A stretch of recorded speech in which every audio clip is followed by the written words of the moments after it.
में रूस कैसे जीता? कुर्स्क में पुतिन को किसने जिताया? कुर्स्क का असली कमांडर कौन था? इसका सच अब सामने आ गया है। कुर्स्क में रशियन फौज की जीत का झंडा फहराने वाला सबसे बड़ा नाम है। पुतिन का सबसे भरोसेमंद commander Ramzan Kadyrov. Chechen commander Kadyrov ने ही पुतिन को कुर्स्क का फ्रंट जिताया है। कादिरोव ने ही रूस को वापस कुर्स्क दिलाया है। कुर्स्क के पाइपलाइन वाले मिलिट्री ऑपरेशन के पीछे कैसे कादिरोव का दिमाग था? कैसे उसने पूरी प्लानिंग करके जेलेंस्की की फौज को सरेंडर करने पर मजबूर कर दिया?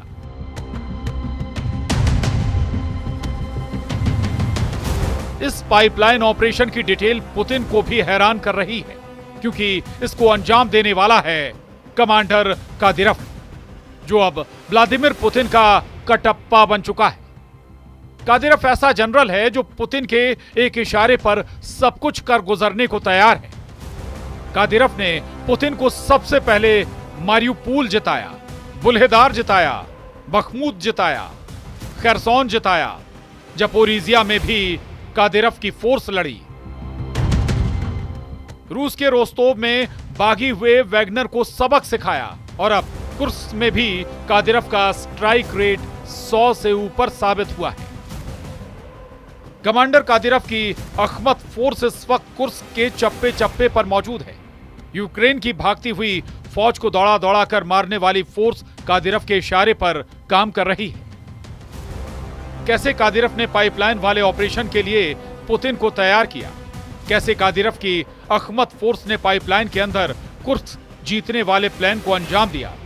रमजान कादिरोव ने जिस जनरल ने कुर्स्क के पाइपलाइन वाले ऑपरेशन की जिम्मेदारी दी, उसकी तस्वीरें भी आ गई हैं। इस ऑपरेशन के लिए अपने लड़ाकों को कैसे तैयार किया, क्या प्लान बनाया, इस कमांडर को देखिए। इसका नाम है आप्ती अलादीनोव। चेचन्या की अखमत फोर्स का कमांडर है, जो कादिरोव की स्पेशल फोर्स मानी जाती है, और इसी फोर्स ने कुर्स्क में पुतिन को जीत दिलाई है। कुर्स्क रूस का हिस्सा है और इसे वॉर जोन बनाने वाले जेलेंस्की हैं। यहां से गुजरने वाली एक पुरानी गैस पाइपलाइन का पुतिन और कादिरोव ने बहुत ही खतरनाक इस्तेमाल किया। कादिरोव ने अपनी अखमत फोर्स को इसमें उतार दिया। बाहर युद्ध चल रहा था और पाइपलाइन के अंदर से सैकड़ों सैनिक उस लोकेशन पर पहुंच गए जो यूक्रेन के अड्डे के पीछे थी। इसी तरह उन्होंने यूक्रेन की सेना को पीछे से घेर लिया। कादिरोव की अखमत फोर्स 15 किलोमीटर लंबी पाइपलाइन के अंदर चली। कई दिन तक ये ऑपरेशन चलता रहा, जबकि बाहर रूस दिखाने के लिए मोर्चा संभाले रहा। अंदर पाइपलाइन में कमांडो पूरी तैयारी के साथ गए। करीब 1.5 मीटर मोटाई वाली इस पाइपलाइन में चलना आसान नहीं था। कुर्स्क में जेलेंस्की की फौज सिर पर पैर रखकर भागी है। जो नहीं भाग पाए उन्हें रूस ने यहीं मौत की नींद सुला दिया। कुर्स्क को लेकर पुतिन का दावा जेलेंस्की को बार बार डरा रहा है। पुतिन का दावा है कि कुर्स्क पर यूक्रेन का कब्जा 86% तक खत्म किया जा चुका है।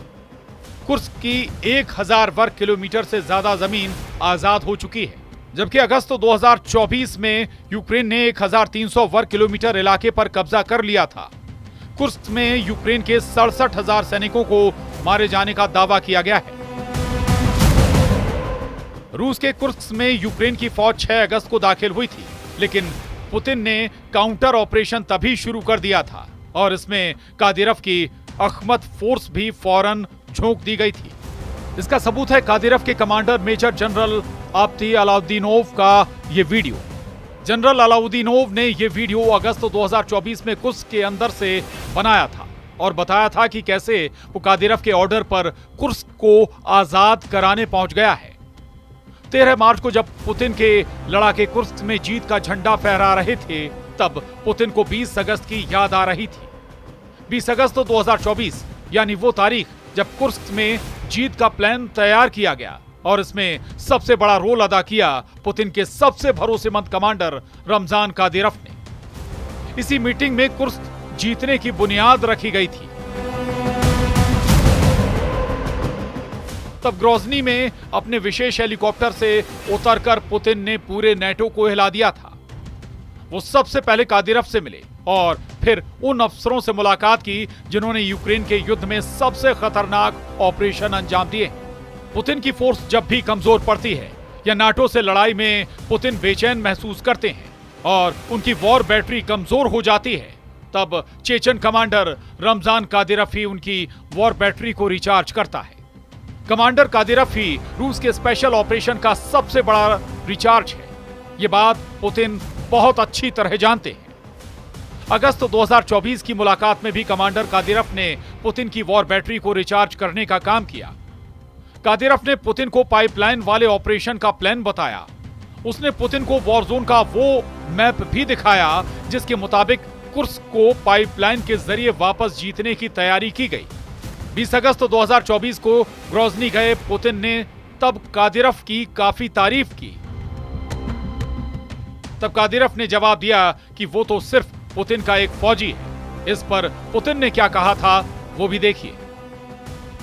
कुर्स्क में जब जेलेंस्की की सेना ने 1300 वर्ग किलोमीटर जमीन पर कब्जा किया तो उन्हें पता नहीं था कि पुतिन अपने सबसे खतरनाक कमांडर को मोर्चे पर उतारेंगे। तब कादिरफ के कमांडरों ने ही पुतिन को बताया कि आगे का युद्ध कैसे लड़ा जाए, कैसे कुर्स्क पर वापस कब्जा किया जाए। पाइपलाइन वाले ऑपरेशन के लिए कादिरफ की अखमत फोर्स ने तभी से रिहर्सल शुरू कर दी थी। पाइपलाइन के अंदर से गुजरकर आगे क्या करना है, कैसे लड़ना है, इसके लिए मैप रीडिंग से लेकर सब तैयारी थी।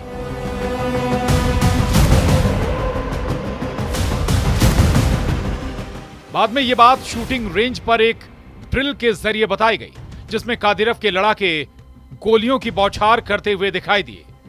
पुतिन ने भी बताया कि शूटिंग रेंज में गोली चलाने और युद्ध के मैदान में गोली चलाने के बीच क्या फर्क है। रूस के राष्ट्रपति व्लादिमीर पुतिन का कहना है कि शूटिंग रेंज में गोली चलाना अलग है और युद्ध के मैदान में जान जोखिम में डालना अलग, लेकिन आपके अंदर अपने देश के लिए लड़ने का फैसला बहादुरी साबित करता है।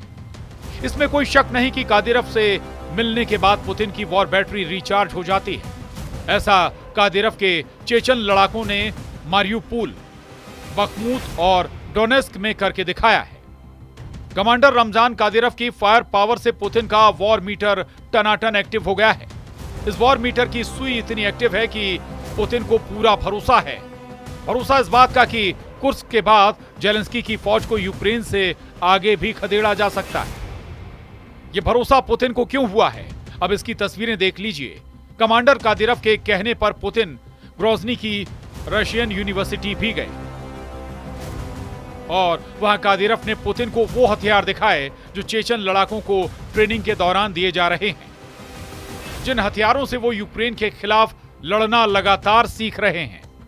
रूस के एक सैन्य अधिकारी ने बताया कि यहां पर कई देशों की sniper rifle, machine gun, assault rifle और ऑटोमेटिक ग्रेनेड लॉन्चर भी हैं। यहां रूस के RPG-7 ग्रेनेड लॉन्चर की अमेरिकी नकल भी है ताकि ये रूस के ग्रेनेड इस्तेमाल कर सकें। पुतिन ने यूक्रेन को हराने के लिए 3 मिलिट्री ग्रुप या 3 तरह की सेना तैयार की है। पहली है पुतिन की अपनी रशियन सेना, दूसरे हैं उत्तर कोरिया की फौज जो किम जोंग उन ने पुतिन के लिए यूक्रेन के फ्रंट पर भेजी और इस वक्त ये सैनिक रशियन आर्मी के साथ मिलकर लड़ रहे हैं। और तीसरी है रमजान कादिरफ की चेचन फोर्स जो उस मिशन में शामिल होती है जिसके आगे बाकी सेना जूझती हुई नजर आती है। पुतिन की तीनों सेनाओं के पास उन इलाकों में ऑपरेशन की जिम्मेदारी होगी जो यूक्रेन के अंदर ही नहीं बल्कि दूसरे मोर्चे पर हो रहे हैं। फिलहाल पुतिन का फोकस उन इलाकों पर है जो यूक्रेन के बॉर्डर से लगे हुए हैं, यानी कुर्स्क के अलावा बेलगरद और ब्रयांस्क। ये तीनों जगह जेलेंस्की की फौज के टारगेट पर रही है। यूक्रेन की ड्रोन फोर्स यहां पर एक्टिव है और वो मौका मिलते ही रूस की सेना पर हमला कर रही है। जेलेंस्की चाहते हैं कि पुतिन डोनबास खाली कर दें। पुतिन तो पहले ही बता चुके हैं कि उनकी लड़ाई यूक्रेन से ज्यादा नाटो की सेनाओं से है, जो इस वक्त जेलेंस्की के युद्ध को तेज करने के लिए यूक्रेन में मौजूद हैं। यही वजह है कि पुतिन हर बार की तरह इस बार भी अपने सबसे भरोसेमंद कमांडर रमजान कादिरफ को एक्टिव कर चुके हैं। पुतिन को पता है कि कादिरफ सबसे खतरनाक युद्ध का एक्सपर्ट है वो बहुत अच्छी तरह जानता है कि हारते हुए मोर्चे पर कैसे दुश्मन की धज्जियां उड़ाई जाती हैं।